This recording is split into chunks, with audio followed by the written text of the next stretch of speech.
me ask you something. Do you really believe in globalization? I know that as you go to every big city in the world, when you arrive here in São Paulo, do you feel the same kind of sensation when you get to New York or to London or to Mexico City or to Sydney do you think that the kind of people that you see on the streets with their Blackberries and using the internet and the kind of information that people have and talk to you is the same kind of information, is the same kind of connection that people...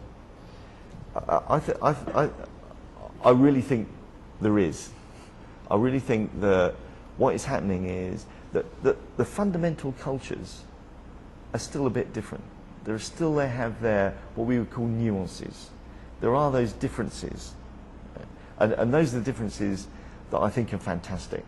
That diversity that makes people and makes cultures what they are.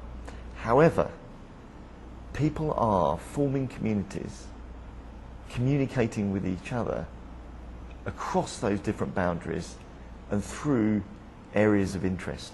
And I think that's really interesting. And that's where globalization really starts to become quite powerful, where those geographic barriers that did exist have been broken down by technologies because we can communicate like that across 20, 30, 40 different markets because of the technologies that we have now. So you can form a community of interest. You can form a community around whatever it may be. But we both like running. Sure. We could say that at the same time that technology could enable a globalization world where a message could get to everybody in the world, yeah. But at the same time you could join certain small amounts of people around interesting themes, yes, wherever they are, yeah, and not necessarily synchronously at the same time. And so sometimes that would be hard to get to these people on yeah. the mass media. And completely. So you need to do something different. Yeah. And what is the whole of the communities on this new game? Yeah.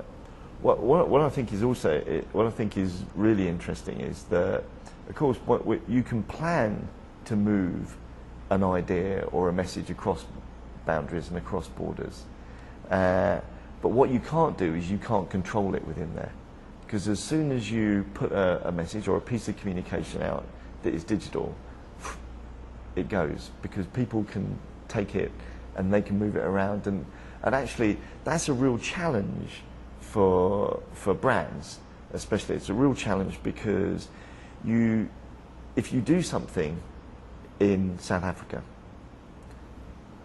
on the web, that's completely transparent and open to anyone in Brazil. If you do something in Brazil as a brand, I can see it in London at almost the same time, and I can access it, and that information travels across. So what is quite interesting is that the brands have to relate to the communities within the different markets and relate to their cultures, because that's very important, but also recognize that, one, they can reach those cultures wherever they may be and those interests wherever they may be, but also they have to recognize that if they do something that is very asynchronous, that is discordant with the brand, that becomes transparent to everyone as well. You was going to say that you run and I run. Yep. Well, we have more things in common. You are using black, and so do yeah, I. no, I was going to say that's a great shirt. Well, but despite that, I think that there's a lot of things about content, because when you start to talk about communities, you must look for something that ties people in a ring that makes a community. It's not about a geographic thing or just like being in the same place or use the same clothes. It's something that ties people around some kind of content, some kind of interest. And what's the importance of developing a good argument for good histories and try to keep people around these arguments and seducing content that people could get involved with that. How do you think that this is going to be something for the new market, and how different it is from the storytelling that happened on the broadcast media? Yeah. I think it's phenomenally important, and actually it's the new mass media. And there's a great example, which actually using the running example is a campaign we worked on with Reebok for Run Easy.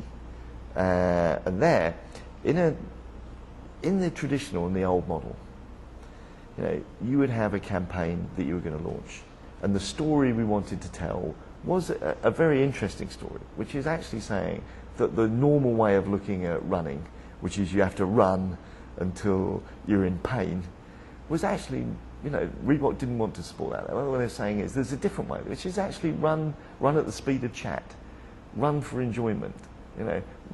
Yeah, run to help you get fit, because it doesn't matter if you do a 10-minute mile, not a 6-minute mile, because a 10-minute mile is still better than watching TV.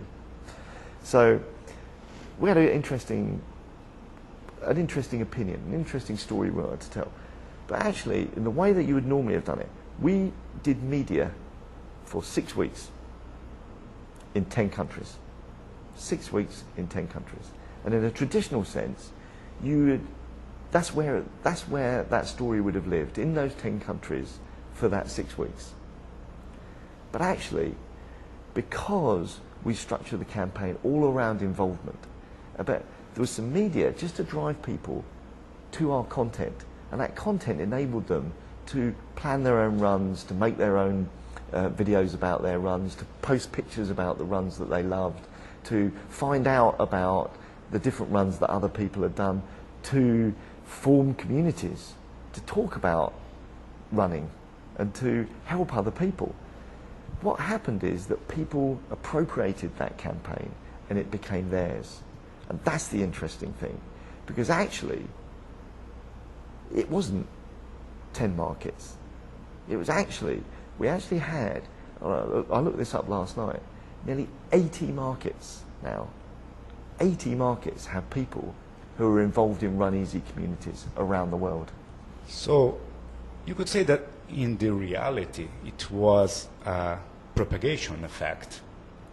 Absolutely, completely. And it propagation on space and on time, and it keeps propagating, because if people put it on their talk. That is absolutely right, because they're still doing it now.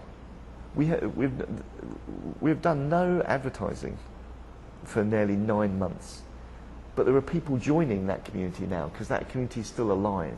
That communication is still alive because, as you say, it's propagated by people. It's owned by people.